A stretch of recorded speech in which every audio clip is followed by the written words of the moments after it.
27 ოქტომბერს აფხაზური ენის დაცვის დღე აღინიშნება. ამ თარიღთან დაკავშირებით სენაკში თემურ ბოკუჩავას სახელობის აფხაზეთის ნომერ მე-7 საჯარო სკოლაში ინტეგრირებული გაკვეთილი გაიმართა. ღია გაკვეთილს აფხაზეთის ავტონომიური რესპუბლიკის მთავრობის თავმჯდომარე გიორგი ჯინჯარაძე აფხაზეთის განათლებისა და კულტურის მინისტრთან ერთად დაესწრო, რომელმაც ახალგაზრდებთან აფხაზური ენის დაცვის მნიშვნელობაზე ისაუბრა. ღონისძიების ფარგლებში მთავრობის თავმჯდომარემ აფხაზური ენის შენარჩუნების პოპულარიზაციის საქმეში შეტანილი განსაკუთრებული წვლილისთვის სკოლის პედაგოგების სერტიფიკატებით დააჯილდოა. სენაკში აღნიშნავთ აფხაზური ენის დღეს, რომელიც ჩვენი საერთო კულტურის და ეროვნული იდენტობის ნაწილია.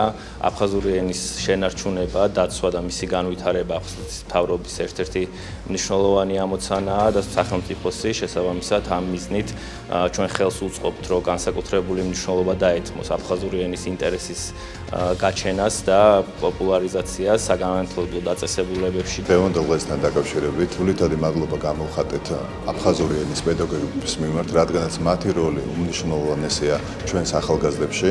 ბატონ გიორგის დიდი მადლობა გვინდა უთხრათ დაფასებისთვის და ამ დღის მოლოცვისთვის. აფხაზური ენის სწავლება ერთ სკოლაში შესაძლებელი არ არის და ძალიან მიხარია და მაბედნიერებს ის ფაქტი, რომ ჩვენ ერთ-ერთი სკოლიდან, სადაც აფხაზური ენის სწავლა შეგვიძლია. მე მადლობელი ვარ იმით, რომ ჩემს სკოლაში შევისწავლოთ აფხაზურ ენას. რადგანაც დღე, როდესაც ჩვენ დაბრუნდებით აფხაზეთში, მე ამაყი ვიქნები იმით, რომ ბავშვობიდანვე შემქონდა წვლილი აფხაზეთში დაბრუნებისთვის.